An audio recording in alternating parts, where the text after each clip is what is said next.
Is Tesla Autopilot for you? If you're shopping for one, is this one of the features you should get? And if you already have a Tesla, is it a feature that you are even able to get with the over-the-air updates? We're going to talk about it. And my guest, Eli Burton, as always on Wednesdays, we do the Supercharged segment. We're going to talk about it all coming up next. Taking over the world, electrifying the world, E4 Electric! Welcome to E4 Electric, your number one source of unbiased electric car news. If this is your first time here, go ahead and click on that subscribe button so you don't miss anything moving forward. All right, as always, today is Wednesday, and I have Eli Burton, a good friend of mine, the president of my Tesla Adventure, and the guy behind the Adventures of Starman, with me here. I will bring him on to talk about this topic because he actually has the second version of the autopilot. I don't even actually know. I just know it's better than mine now. So he's going to talk about that. And there are quite a few different news that have been coming out in the last few weeks. I want to see if he already has those features. How does he feel about it? And there are a couple of concerns I think that he has, and I have myself. We're gonna talk about it as well. Before I bring Eli on, just wanted to make sure that you guys are aware that this video and this channel is sponsored by Byton. Check out the all-new M-Byte coming to Europe and the US next year, only starting at $45,000. Look how easy it is to reserve yours, and mainly because there is no payment form there, so you can just reserve yours under 60 seconds at byton.com, or you can browse to the description of this video and click on the reservation link. All right, without further ado, here's Eli Burton of my Tesla Adventure. Eli, what's going on? Good afternoon. Good morning, Alex. So today I am here in Orlando, Florida. Actually, in about 15 minutes, I'm going to be going in downstairs to check in with the folks at Tesla because I'm going to be headed to the Falcon Heavy launch that's going to take off. I know it's your thing, man. I know you're excited. What are your expectations of this? To watch the world's largest rocket blow my eardrums out and see this giant, amazing ball of fire. Actually, this time carry a commercial payload into space. You know, I was hoping they'd swap it out and send up another roadster, but you know, this is going to be pretty cool. All right. Sending up cars into space doesn't exactly pay the bills, does it? Are they going to be landing both boosters back on Earth in an amazing fashion like last time? So one of the cool things is, from our vantage point, we're going to be very close to where the boosters land, so we're going to have a great view of that. And this time they've got better confidence that they're going to land the center core as well. So we may see all three boosters land. Nice. I'm looking forward to that. That's kind of burned in my mind, right? Like that's the moment that you don't forget. And I'm not even into that stuff, but you are. Okay. And you know, actually that's a great segue to go right from self-flying rocket boosters into self-driving cars. Yes, that's what we're talking about. And you know, I've been doing the disservice to myself as a obviously certified Tesla hater, doing all these positive videos about Tesla Autopilot because you know I've been a big critic. You know, they've been talking about they weren't able to catch up to their 1.0 version that they did with Mobileye for like 2 years. They've been selling this full self-driving feature thing without delivering a single feature. But now things that are coming out are amazing, right? You know, we all seen the parking lot summit, which I'm like, this is the future, right? And Navigate on Autopilot is finally here without all the confirmations, like it's totally self-driving. Tell me, what do you think about? I mean, I know you're a huge fan. I know you're. I even told my audience I don't even know which version of Autopilot you have. Tell us which version you have, which features you already have, and which features you're limited to not having. So actually, just a little audience background of how I got into Tesla too. One of the main feature that caused me to buy a Model S when I did was Autopilot. Like that was it. That was like everything about the mission, Elon Musk, everything they're doing was amazing. But Autopilot for me was this is the future I dreamed of as a kid, and I can already see it kind of already the way there when I got my Model S in 2017. So I'm running on Autopilot 2.0. I pre-delivery bought both enhanced Autopilot and full self-driving. So where the level of feature set I'm at today is I haven't had a chance to run the update that has the Navigate on Autopilot without the lane change confirmation. That update has gotten to my car since I've been out here in Florida waiting for the Falcon Heavy launch, so I can't wait to try that when I get back. But even prior to that, where the neural net's at and where the car is at on the freeway, I mean, we're now talking from on-ramp to off-ramp of the car handling the majority of the situations on the road. And, you know, I've driven over 30,000 miles with Autopilot on, and where I've watched it go in the last 2 years, from kind of feeling like a drunk teenager to now I trust it on the freeway. Like if I'm on the freeway and if somebody else is driving my car, like when you drove my car, the requirement is it's going to be on autopilot because I trust autopilot more than the humans. And the data that just came out with the last quarter shows that like people driving Teslas already have a lower accident rate than everyone else. But people who are using autopilot, the accident rate was even 50% of that already low accident rate, like one in 2.6 million miles. And it's incredible. Like the amount of stress, fatigue it takes off me going from point to point for destinations. Like it changed my life entirely, this feature. Prior to getting a Tesla, I didn't go on road trips. I didn't even go visit my friends who were 30 minutes away because I just hated the driving experience. And you know what happened, Alex? I got a Tesla, and now I run a Tesla owners community called My Tesla Adventure. So yeah, no, the autopilot is the most amazing thing for me I've experienced personally in the 21st century. Yeah, and when I got my first version, that was mind blowing as well. It's just I'm stuck in 2015, I believe, which is fine. But okay, but talk about this one thing. So my disappointment with Autopilot was when I got mine in 2015. We didn't have to keep our hands on the wheel, right? It was really the Autopilot, and then with a over-the-air update, which I also thought of as improving my car, actually completely, in my opinion, wipe out the entire purpose of it. And we had to keep our hands on the wheel. And lately, they've even tightened up that how hard you have to grip that. What are your thoughts about that? Because it's an autopilot that and I agree with you, it's doing a better job with than humans. I don't even need a study for that. I'm driving every day here in Sacramento, in California. I, it's not. It's a Yeah. low bar. It's a low bar. So. But how do you feel about, and I know it's regulation, but how do you feel about that, the fact that it's kind of, you know, keeping your eyes on the road and hands on the wheel, and why bother with autopilot? Well, it definitely still takes a lot of stress off of you because your brain has to process a lot more data because the car is looking at so much. So, like, it definitely still is a good experience. However, it's one of those unfortunate things that enough people abused it, made stupid videos of them like being in the passenger seat and fooling the car to make them think they weren't there, and a handful of accidents that the media just went crazy on to convince people that autopilot's going to kill you. That Tesla had to now be step on the side of being overly cautious so that they didn't get so that they actually had a defense against public liability, but a lot less legal. I don't think there was any legal liability for any of these major accidents that happened, but just not to have the liability of public perception. So they had to step it up and now like force you to have your hands on the wheel.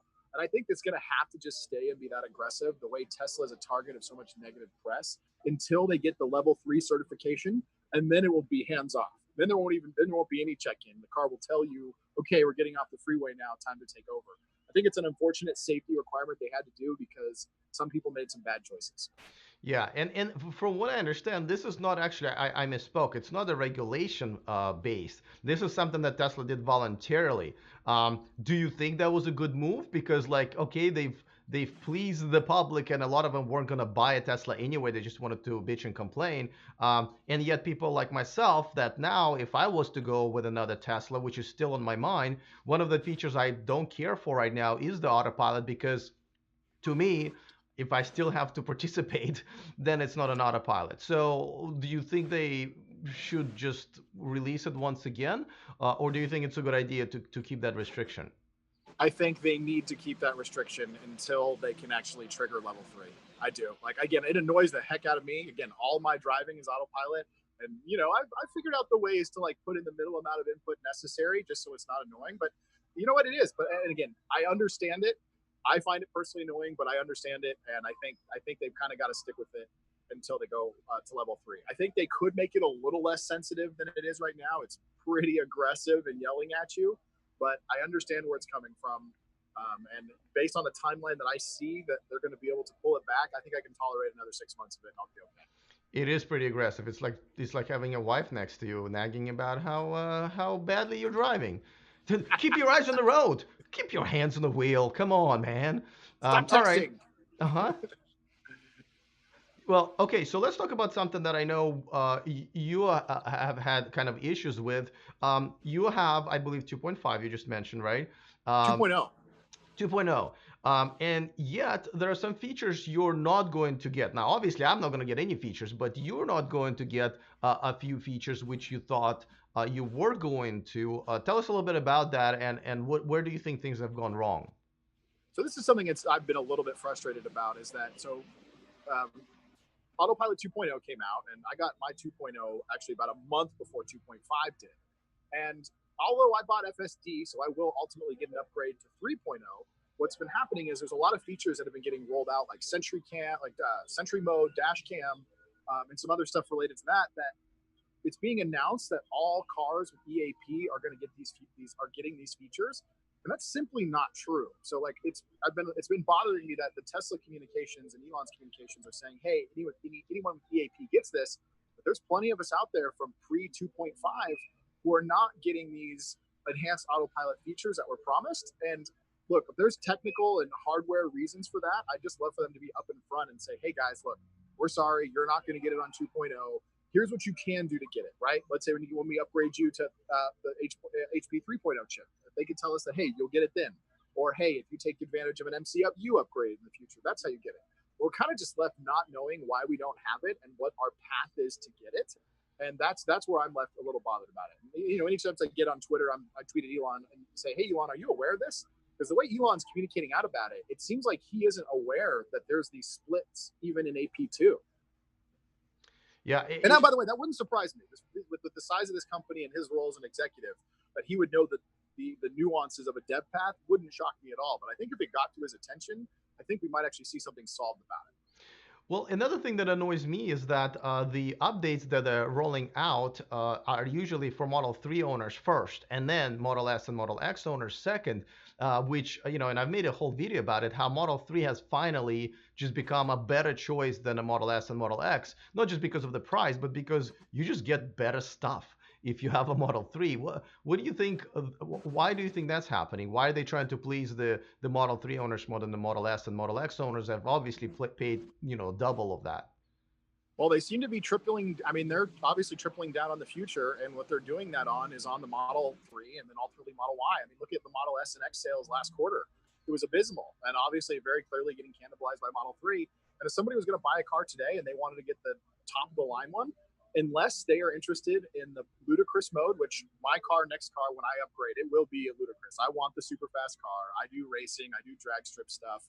So there's a reason for me to have that unbelievable speed. But if you don't need that and you're going to be buying a brand new Tesla tomorrow and you want to get the best one, buy the fully loaded performance Model 3. Buy it. That's where the software updates are going. You can get 250 kilowatt charging. Like if you're gonna buy a new Tesla right now with the way the S and X are, you should be buying a Model 3. So I think that's now going to put pressure on Tesla to, if they want to keep selling the S and X, which I think they do because that's their cars that have the highest margin still. I think we're going to see them make some improvements faster than maybe they were thinking they were going to make that car still compelling. Yeah, well, I mean, to be honest with you, I would say faster. The faster that already passed, if you ask me. They're way too outdated. If I was to consider Tesla right now, it makes zero sense for me to buy a Model S because it's way behind. So, and that's unfortunate. There's some great deals on the used ones, but for a new Yes, one, I don't the think used it makes ones are sense either. amazingly great deals. Like that's if I'm gonna go back to Model S, it will definitely get a used one because it's like ridiculously amazing deals. I've seen one for I think 48,000 with a 4 year 48,000 extra mile warranty, so pretty much like brand new with like 11,000 miles. 48, right? Like, why? Yeah, with the upgraded front, right? Anyway, so and they changed. There are a lot of good deals in inventory cars. I just don't know. Like, as a Model S owner, I feel a little bit betrayed at saying how all of a sudden this cheap cars are getting all the cool stuff and I'm not. So all right, no, with stuff with pricing that kind of going back up and down. What do you feel about that? Do you think that was also something that Tesla could have avoided by lowering the price of the full self-driving feature, and then after everybody said, "Wait, what are you doing?" going back up? And I believe you were one of the people who paid for that as well. How do you feel about that? You know, I think Elon's statement about it was right, that their reason for lowering it was they did the math and they saw that a lot more people would buy it if they made it a little bit more affordable. But then they also realized that as a result of the backlash that it really wasn't fair to everybody who had adopted early and paid full price. So yeah, I mean, I think they went back to what they needed to, but at the same time, I guarantee you they made a lot of sales in that window where they got people to make the leap. I Yeah. like a ton of people I watch on Twitter, and I even got a lot of people DM me on Instagram because we got a big Tesla following there saying, "Hey, should I buy it?" And I'd be like, "Yeah, you probably Oh should. yeah. Like, I paid a couple thousand more than you did, but by the way, I didn't think about it, and when I pre-ordered my Model Y, I forgot to do it before that date passed, so I went back to paying the full price Ooh, ooh. more on it. But Which hey, the sucks, Model Y right? price did go up $1,000 again right after I bought, so at least I got that Yeah. savings. I mean, that's the thing. That's another thing. If I was to buy full self-driving features, it just would hurt my heart to buy it for 5 grand, where it was just 3 grand the other day. I I think know. people are still upset though because obviously they didn't give them refunds. There were a bunch of people who bought it for 3 grand, and probably the right thing to do would have been give refunds I and don't think keep it at Tesla could afford to do that though, so that's one of those things that I think was off the table. yeah. Right thing or not, like I think the numbers just I don't think that was possible. All right. Well, so one last thing. What are your expectations? Where do you think they're gonna be at the end of the year with Autopilot? Where you would want them to be? And I mean, I'm assuming we all want them to stabilize the hardware. You know, the new computer just came out, which is going to be insane, swapping it out in tens of thousands of cars. But like, so that to me is another mess. But where would you like them to be at the end of the year? And if you want to address the 3.0 hardware, you know, go ahead as well.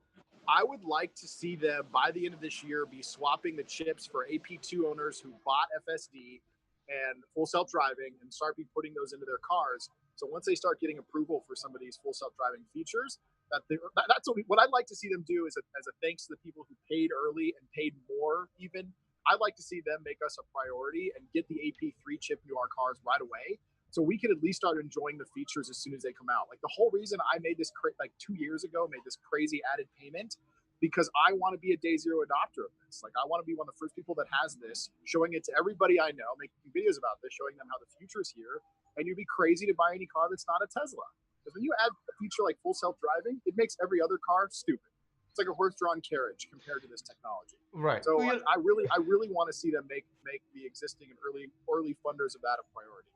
Whether that'll happen or not, I honestly don't know. I have my doubts because of logistical challenges that I think they're going to have and swapping all these chips and what that's going to add to the late on service. But I think that's what I'd like to see. On the other side, I think the full self-driving features are going to be exactly what Elon says. They're going to be feature complete. I don't think we're going to see level 4 that we'll be able to have legally for a while that passes through regulations. But I think we'll get different components of that we're going to be driving on side streets and have autopilot handling stop signs and intersections. And I'm so excited for that, man. Like, this is what gets me. Yeah, these are one of the things that makes that every day I get up and I'm excited to be alive as I watch the world move towards this AI-driven autonomy. Yeah, well, though, in defense of people like me who may be moving on to another brand, I have no argument against saying that Tesla is by far the best car out there. As you know, my problem has been ownership experience, and part of it was all this mess, right? Like, I'm as a fan of electric cars, I'm a fan of EVs first, and I'm Tesla second. But I think like the just essentially an abusive relationship I have with them is just bringing me down, and I'm just wondering, what's going on there? Is it a bird or is it a There was a plane? wasp. There's Okay. a wasp. Okay. Sorry. Be safe. Stay safe. Don't get attacked before the launch. Yeah. So to me, you know, ownership experience matters, and all of the stuff that we talked about is really just bringing me down. Just in defense of people like me. But there's no argument that Tesla is by far the better car. Than any other car, really, electric or not. So, all right. Well, listen, I know you got to run. Can I add one more thing? Yeah, about yeah, of course, self-driving electric cars, and I hope the people at Biden are watching this. I am super excited for what Biden is doing. So when I saw that your channel and you were sponsored as a brand ambassador by Biden, out of all the other electric car makers, they're the one that thrills me the most. They're going all in on the sustainable energy. They're not going to deploy a car until they've got level 4 self-driving approved. Like, this is awesome. So, like, I could not wait to experience, test drive, or let me rephrase, be driven by the Biden. You know, I'm definitely, my next couple of cars are Teslas, but I would seriously consider Biden because, like, I love what they're doing. All the screens, like, I'm excited to see that they're coming in. I'm excited to see that they're getting ahead of the legacy automakers, and they're going to help put those those gasoline fueled junkies out of business and start taking a chip away from their market share. And again, that's part of the Tesla mission too, to accelerate the transition to sustainable energy. So what Biden is doing is like completely what like the Tesla, like we should, everybody in the Tesla community should be excited about this, that there's somebody else jumping into the game, got billions of dollars behind them with Amazon, and that this is happening. So I just want to say, man, I'm super happy you got sponsored by Biden. We can't wait to see what they do. And by the way, you are allowed to own a Byton and a Tesla. Like you're not limited to Yeah. one. Like that's maybe what I end up with. I love the fact that you don't have to put any money down to be in the reservation list. And Which I that's did. kind of, right. I mean, so that would another this thing would be stupid not to, right? Because once the line is like a year or two long, you want to at least have an option, and you don't have to put money down like for any other car right now. And also one thing I do like about Byton is one of many, I should say, but is that they've actually kept up with all of their promises. I haven't seen them miss on any deadline or any promise that they've made. So that, to me, as a customer, is very important. So that's one of the reasons I like them. And this is, I don't like Byton because they're sponsoring the show. They're sponsoring the show because I like them, and I like them from day one when I was at their original unveiling in Vegas. All right, cool. Well, listen. I'm excited about the launch. I know I couldn't be there because it's just too much travel for me, even though I got the invite. Unfortunately, I couldn't be there. I know you're going to have a lot of fun.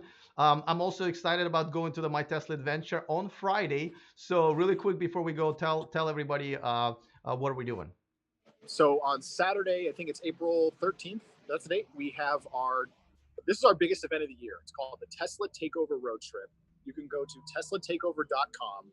And we've already got 70 people coming, 35 cars. We're going to actually fill up the Kettleman City Supercharger for the very first time, and completely. Yeah. Tesla's aware of it. They're sending some folks out to participate. We have food trucks coming to the Supercharger. We've got our videographer, cameraman. You're going to be there. It's going to be a huge event, and we're going to all hang out there for a few hours, network, connect with fellow Tesla owners, and then when we're done, we're going to get in our cars, take a 90-mile drive from the Kettleman City Supercharger all the way down to Morro Bay, where those of the folks who actually RSVP'd early enough were able to get the premium tickets. We're all going to be going on a sunset dinner cruise with just our owners group out in the bay. So we're going to have 3 hours, dinner, drinks, fun. We're actually got drones that are going to come and follow the boat around to get some cool video of us out there having a good time. This is by far going to be not only our best event of the year, but the best event we've done ever. Yes, and obviously I'll make a video out of it. That our next Supercharged video will be taped there in person, which is always awesome. All right, cool. Well, listen, I'll let you go. Definitely enjoy the discussion as always, and I will see you on Friday. Thank you so much, Alex. All right, see you later. All right, guys. As always, it's great to have Elon on the show. I think we're a lot of times we're not on the same page, but this time it was actually more or less on the same page, which is kind of in the middle, I guess. I'm excited about the event that we're going to, and he told you, this is going to be a great, huge Tesla owner event. And to me, I really like those because a lot of times I'm kind of immersed in all this news and Elon Musk drama and all that stuff. I don't get to actually still be excited about the community part of it. And Eli is always providing like the community part of that aspect, and I absolutely love it. I'm so looking forward to it. And TeslaTakeover.com, if you haven't signed up yet, there's 2 parts of it, and you can participate in either one. Definitely looking forward to meeting a lot of people that I've met already, and some people that I haven't yet. So that's definitely going to be absolutely amazing. By the way, don't forget to sign up for our VIP list here for some exclusive content, offers, and news that we'll only deliver to you guys that you can see on this channel or even on our news website. So e4electric.com/VIP. And of course, gotta give a quick shout out to one of my newer patrons, Elias Antonia. Thank you so much for supporting and contributing to this independent channel. If you guys want to become a part of my Patreon community, just go to patreon.com/e4electric. Thank you so much for all of your support. All of the links are that we talked about in the description of this video. Other than that, see you next time, and remember to stay charged.